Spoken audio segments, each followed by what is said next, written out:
નમસ્કાર વિદ્યાર્થી મિત્રો, બુંજેડા પ્રાથમિક શાળા CRC વજેરિયા જયેશ કુમાર કે બારિયા આપનું હાર્દિક સ્વાગત કરે છે. હવે માહિતીનું નિયમન સ્વાધ્યાય 5.1 નો પીડીએફ નંબર 2 ની અંદર પાછા આપણે ભેગા થયા છે. એની અંદર દાખલા નંબર 3 શું કે છે જુઓ.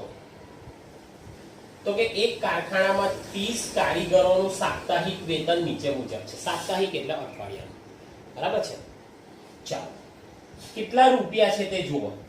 કુલ ટોટલ 30 કારીગરો છે. 830, 832, 890, 810, 835, બરાબર, 836. આ રીતે આપણને એક અઠવાડિયાનું, એક સપ્તાહનું આપણને વેતન એટલે કે પગાર આપેલો છે, બરાબર છે. અને એની પરથી આપણને શું કીધું છે જોજો કે ઉપરોક્ત માહિતી પરથી, તમે પણ પાઠ્યપુસ્તક તમારું ખુલ્લું રાખજો. શું કીધું છે કે ઉપરોક્ત માહિતી પરથી આવૃત્તિ ચિહ્નનો ઉપયોગ કરીને 800 થી 810, 810 થી 820 વર્ગ ધરાવતું આવૃત્તિ વિતરણ કોષ્ટક આપણે તૈયાર કરવાનું છે, બરાબર છે. આપણે અહીં તૈયાર કરી દીધું છે આવૃત્તિ વિતરણ કોષ્ટક. અહીં આપણે લખ્યું છે વર્ગો, આવૃત્તિ ચિહ્નો અને આવૃત્તિ, બરાબર છે. હવે આપણને વર્ગ કયા લેવા કીધા છે? 800 થી 810, બરાબર છે. એ પ્રમાણે આપણે ચાલવાનું છે 900 સુધી. હવે આની અંદર તમે જુઓ, પગારની અંદર તમે જોઈ શકો છો કે સૌથી નાનું અવલોકન કેટલું છે? તો કે 804 છે. આની અંદર તમે જુઓ તો કે સૌથી નાનું અવલોકન આપણી પાસે છે 804. જોઈ લઈએ.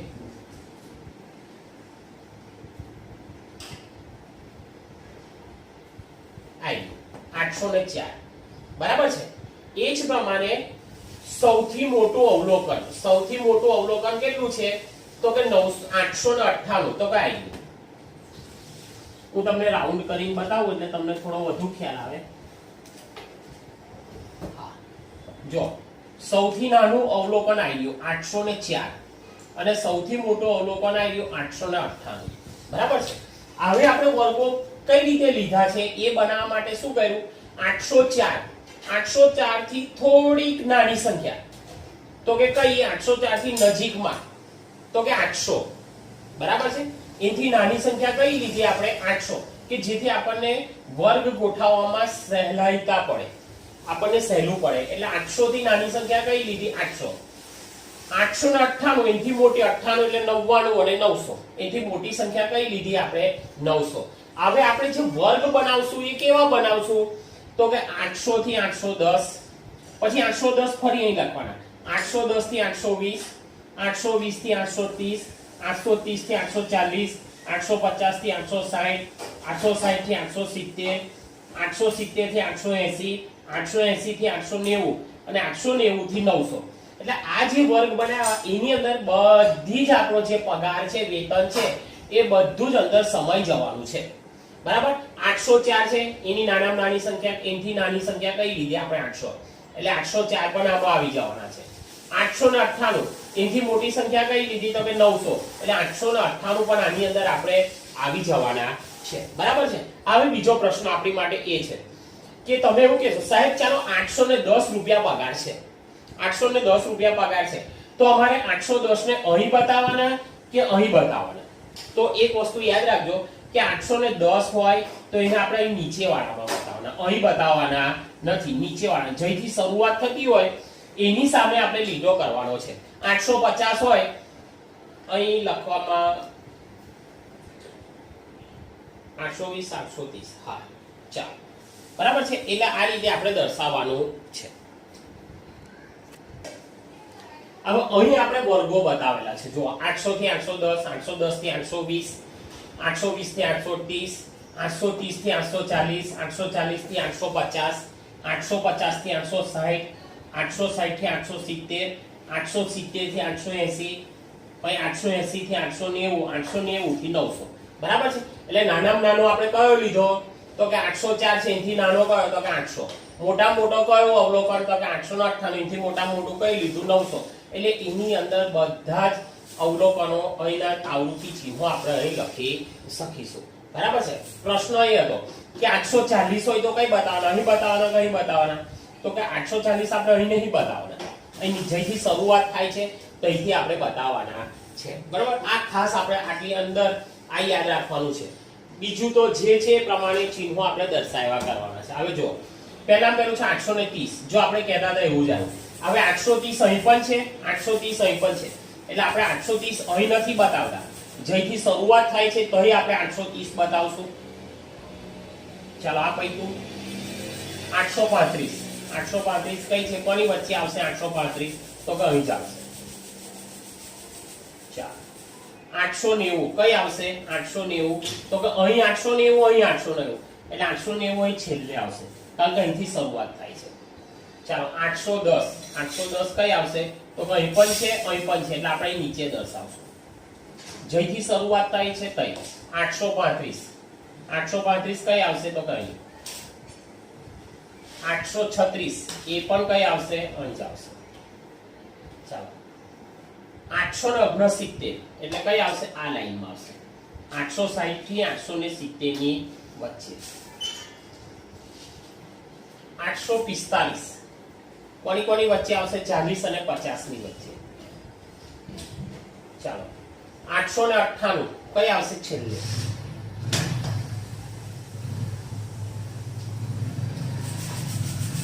890 એ કઈ આવશે અહીં પણ છે અહીં પણ છે એટલે આપણે નીચે બતાવો 820 કઈ આવશે 820 અહીં પણ છે અહીં પણ છે એટલે આપણે નીચે બતાવો બરાબર અહીં નહીં બતાવવાનું અહીંથી શરૂઆત થાય છે 860 એ પણ એવું છે નીચે છે નીચે બતાવો 832 832 કઈ આવશે 30 અને 40 ની વચ્ચે આ ચાર થઈ ગયા એટલે પાંચમું નામ આડી લીટી દોરી આવે પછી 833 833 પણ કઈ આવશે અહીં આવશે 855 તો કોની વચ્ચે આવશે 50 અને 60 ની વચ્ચે ચાલો 845 40 અને 50 ની વચ્ચે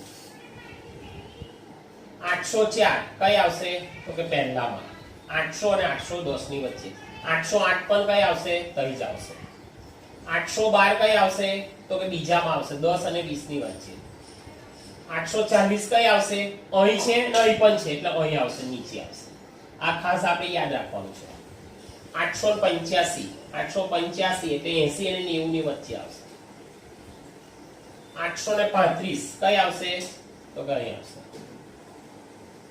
આ પણ 835 એ પણ અહીં આવશે 836 એ પણ અહીં આવશે 878 એટલે કોની વચ્ચે આવશે 70 અને 80 ની વચ્ચે 840 તો જો 40 અહીં પણ છે અહીં પણ છે એટલે અહીં આવશે નીચે 868 કોની વચ્ચે આવશે 68 એટલે 60 અને 70 ની વચ્ચે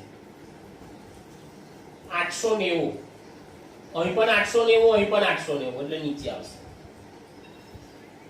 806 કોની વચ્ચે આવશે 800 અને 810 ની વચ્ચે 840 અહીં પણ 40 અહીં પણ 40 એટલે 40 અહીં આવશે એટલે એક લીટી આમ આવશે બરાબર છે આ રીતે આપણે શું કરવાનું છે વારાફરતી લેવાના છે અવલોકન લેવાના છે અને એને આપણે ચેક કરવાના છે બરાબર છે ચાલો તમે પણ પાઠ્યપુસ્તક ખુલ્લું રાખો એટલે તમને થોડો ખ્યાલ આવશે ચાલો હવે આપણે જોઈએ એની ગણતરી કરી નાખીએ પહેલામાં કેટલા છે તો કે 3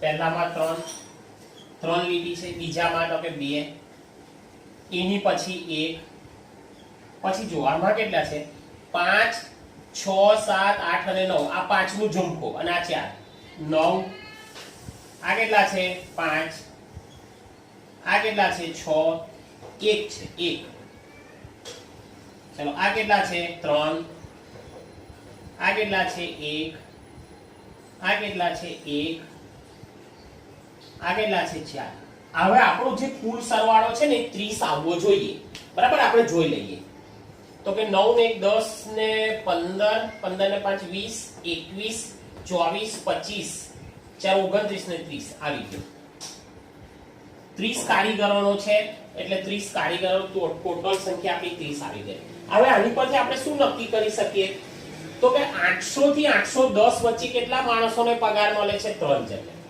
810 થી 820 ને કેટલા માણસોને પગાર મળે 2 માણસો 820 થી 830 ની વચ્ચે કેટલા માણસને 1 830 થી 840 રૂપિયાની વચ્ચે કેટલા જણને પગાર મળે છે? 9 જણને. 840 થી 850 જણને કેટલો પગાર મળે છે? કેટલા જણને મળે? તો કે 5 જણને. 850 થી 860 નો પગાર 1 જણને મળે છે. 860 થી 870 ની વચ્ચેનો પગાર કેટલા જણને મળે છે? 3 જણને મળે છે. એ જ પ્રમાણે આપણે જોઈએ 870 થી 880 કેટલા જણને પગાર મળે? 1 જણને. 880 થી 890 વચ્ચેનો પગાર કેટલા જણને મળે છે? 1 જણને. અને 890 થી 900 વચ્ચેનો પગાર કેટલા જણને મળે છે? 4 જણને. બરાબર છે. આ રીતે આપણે શું તૈયાર કરવાનું હતું? આવૃત્તિ વિતરણ કોષ્ટક આપણે તૈયાર કરવાનું હતું. છે એકદમ સહેલું. નાનામાં નાનો અવલોકન શોધી કાઢો, સૌથી મોટું અવલોકન શોધી કાઢો. નાની છે એનાથી નજીકની સંખ્યા લઈ લો, મોટી છે એનાથી કોઈ નજીકની સંખ્યા લઈ લો. 900 છે, અહીં 800 છે એવી સંખ્યા લઈ લો. એ પ્રમાણે એના વર્ગો તૈયાર કરી દો. બરાબર છે. આપણે તો આની અંદર દાખલા નંબર 3 ની અંદર આપણને વર્ગો આપ્યા હતા કે ભાઈ તમારે આ જ વર્ગો લેવાના. બરાબર છે. એટલે આ રીતે આપણે આવૃત્તિ વિતરણ કોષ્ટક તૈયાર કરવાનું હતું. હવે શું કે છે? જો એની નીચે જો પાઠ્યપુસ્તક તમે ખુલ્લું રાખો.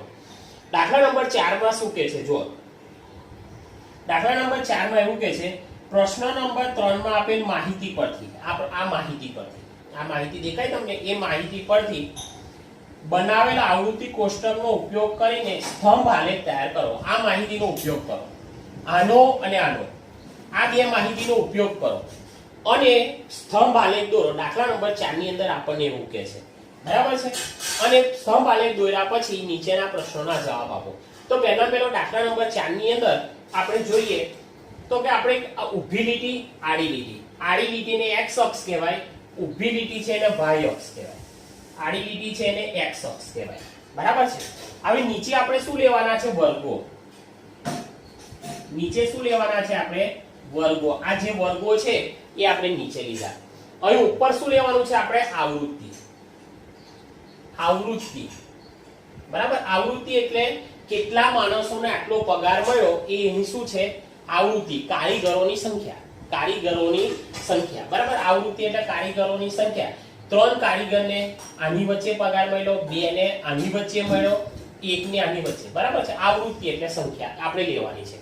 હવે તમે જુઓ અહીં છે 800 થી 810 કેટલા કારીગરોને પગાર મળ્યો? 3. તો કે 800 થી 810 કઈ છે? તો કે આવી ગયું 800 થી 810. બરાબર છે. 3 છે તો કે આવી ગયા 800 થી 810. આ આપણો સ્તંભ આલેખ તૈયાર થઈ ગયો. હવે 810 થી 820 કેટલા કારીગરો મળ્યા? તો કે 2. તો 810 કઈ છે? આવી ગયો 810 થી 820 2 કારીગરો. બરાબર. ચાલો 820 થી 830 કેટલા કારીગર? તો કે 1. 820 થી 830 તો કે કેટલા કારીગર? તો કે 1 કારીગર. બરાબર છે. ચાલો હવે 830 થી 840 કેટલા કારીગર? તો કે 9. હવે 830 થી 840 વાળું ખાનું કઈ છે? આવી ગયું કેટલા કારીગર? તો કે 9.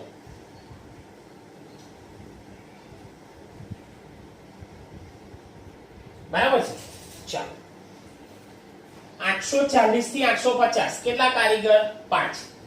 840 થી 850 કેટલા કારીગર? 5. તો કે આવી ગયું. ચાલો 850 થી 860 કેટલા કારીગર? તો કે 1.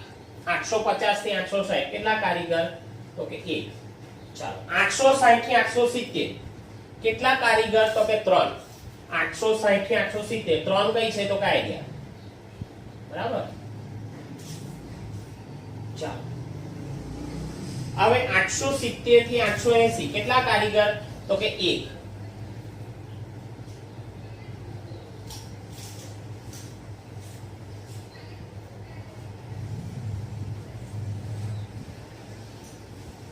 ચાલો 880 થી 890 કેટલા કારીગર? તો કે 1.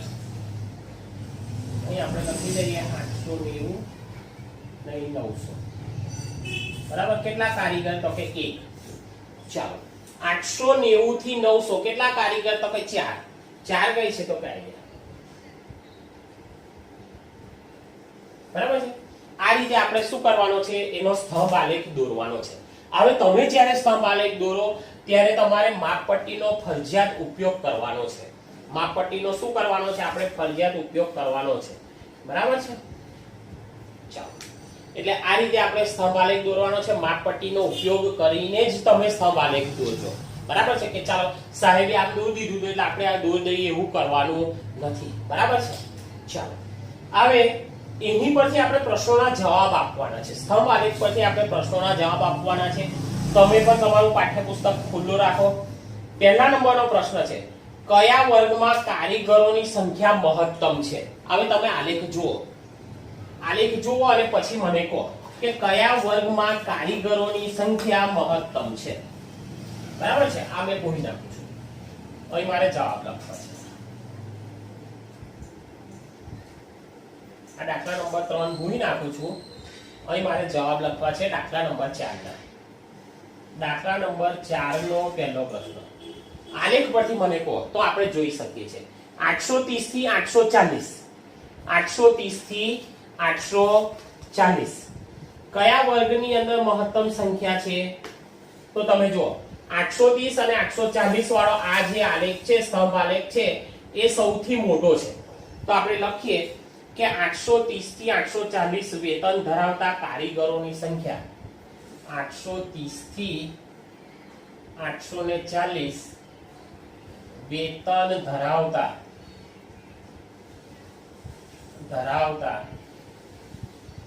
કારીગરોની સંખ્યા વધુ છે. બરાબર. આ દાખલા નંબર 4 નો પહેલા પ્રશ્નનો જવાબ. હવે બીજો પ્રશ્ન શું છે? જો 850 થી ઓછું વેતન મેળવતા કારીગરો કેટલા છે? આપણને એવું પૂછે છે. ના, બીજા નંબરનો પ્રશ્ન એવું છે, સૌથી વધુ 850 કે તેથી વધુ વેતન ધરાવતા કારીગરોની સંખ્યા કેટલી? 850 થી વધુ વેતન ધરાવતા હોય, 850 થી વધુ વેતન ધરાવતા હોય એવા કારીગરોની સંખ્યા કેટલી એવું આપણને પૂછે છે. બરાબર છે. તો તમે જોઈ શકો છો 850 કઈ છે? તો કે આઈ 850. હવે 850 થી વધુ વેતન ધરાવતા કારીગરો કેટલા? તો કે આપણે અહીં જોઈએ તો કે આના કેટલા છે? 1 છે, અહીંથી જો 1 છે, 3 છે, 1 છે, 1 છે ને 4 છે. આ બધા કેવા છે? તો કે 850 કરતા વધુ વેતન ધરાવે છે. બરાબર છે. ચાલો એટલે 1 પછી આ 3 પછી 1 1 અને આ 4 આટલા કારીગરો છે એટલા શું કરે છે? વધુ વેતન ધરાવે છે. બરાબર. તો કેટલા થયા આપણે ગણી નાખીએ. તો કે 850 થી વધુ વેતન ધરાવતા કારીગરો ઘરોની સંખ્યા. ચાલો આલેખ કેટલો છે? તો કે 1 3 1 1 વત્તા 3 વત્તા 1 વત્તા 1 વત્તા કેટલા છે? 4 છે. ગણો 3 ને 1 4 ને 5 ને 6 4 10 કારીગરો. અહીંથી પણ તમે જોઈ શકો છો 850 થી વધુ. તો કે જો 1 3 1 1 અને 4 તો કેટલા કારીગરો? 10 કારીગરો 850 થી વધુ વેતન ધરાવે છે. ચાલો હવે શું છે? ત્રીજા નંબરનો પ્રશ્ન 850 થી ઓછું વેતન ધરાવતા.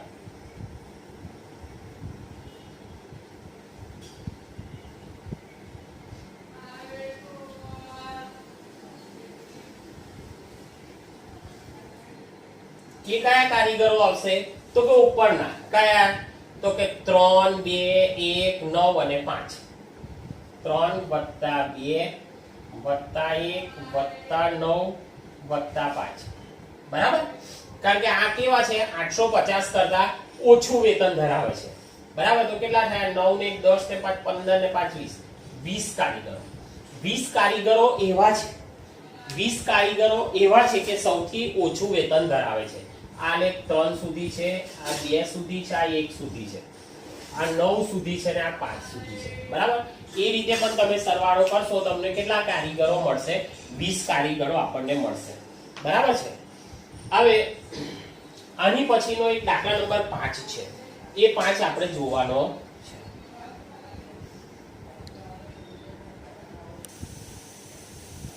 ચાલો દાખલા નંબર 5 તમે પણ તમારું પાઠ્યપુસ્તક ખુલ્લું રાખો.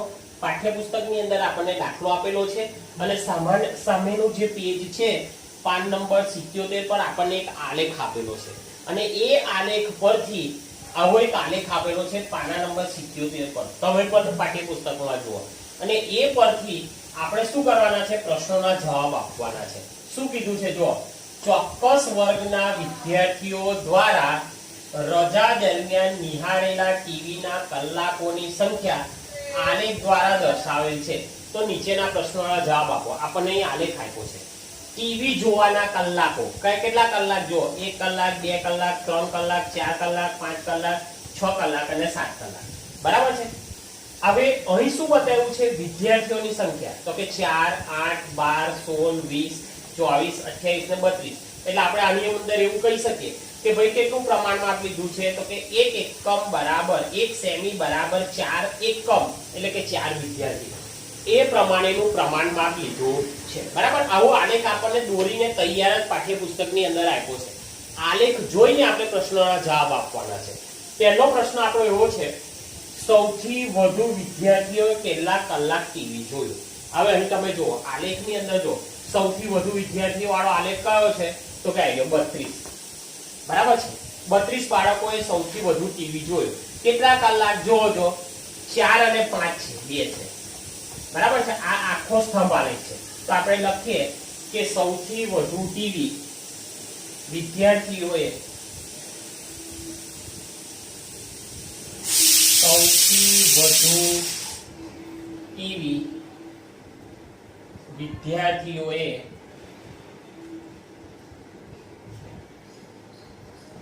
કયો સ્તંભ આલેખ મોટો છે? 4 અને 5 નો.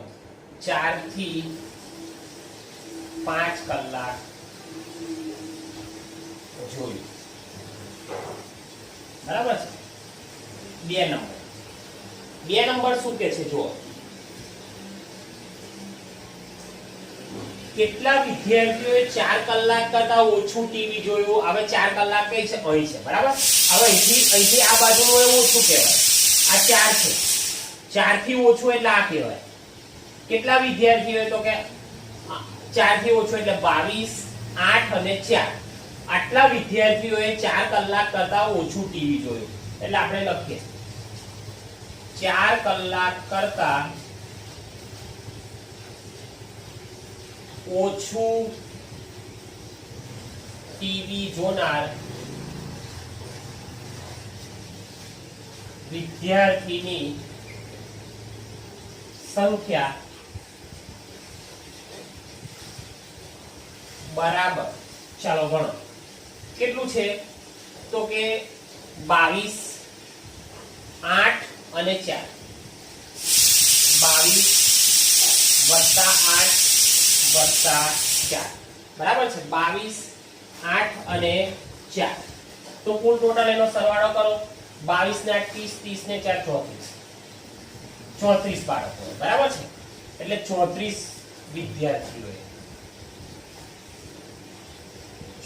વિદ્યાર્થીઓએ 4 કલાક કરતા ઓછું ટીવી જોયું. દાખલા નંબર 3 શું કે છે? જો કે કેટલા વિદ્યાર્થીઓએ 5 કલાક કરતા વધુ ટીવી જોયું? તો કે 5 કઈ છે? આવી ગયો. હવે અહીંથી જુઓ કેટલા? 8 અને 6. તો 5 કલાક કરતા વધુ ટીવી જોનાર બાળકોની સંખ્યા બરાબર. ચાલો કેટલા છે? આ 5 છે. 5 થી ઉપર કેટલા છે? 1 અને 1 8 વત્તા 6 બરાબર 14 વિદ્યાર્થી. બરાબર છે. એકદમ સહેલું. 14 વિદ્યાર્થીઓએ 5 કલાક કરતા વધુ ટીવી જોયું. પછી 34 વિદ્યાર્થીઓએ 4 કલાક કરતા ઓછું ટીવી જોયું. બરાબર છે. આ રીતે આ આલેખ પર જે આપણે પ્રશ્નોના જવાબ આપવાના હતા, આપણું સ્વાધ્યાય 5.1 અહીં પૂરું થાય છે. તમે શાંતિથી આ પ્રકરણ જોજો. આલેખ પર તમારે જે દોરવાના છે એ નોટબુકની અંદર દોરજો. પહેલા વિડીયો જોઈ લેવાનો પછી જાતે તમારે આલેખ દોરવાનો પ્રયત્ન કરવાનો છે. બરાબર, પ્રકરણ એકદમ સહેલું છે. નેક્સ્ટ પીરિયડની અંદર આપણે સ્વાધ્યાય 5.2 લઈશું. બરાબર છે, વર્તુળ આલેખ અથવા પાઈ ચાર્ટ. હવે જે 5.2 આવશે, જે રીતે આપણે આ સ્તંભ આલેખ દોર્યો, બરાબર છે, એ જ રીતે આપણે શું દોરવાનો છે? વર્તુળ આલેખ દોરવાનો છે, અને એને આપણે પાઈ ચાર્ટ પણ કહીએ છીએ. બરાબર છે, ચાલો.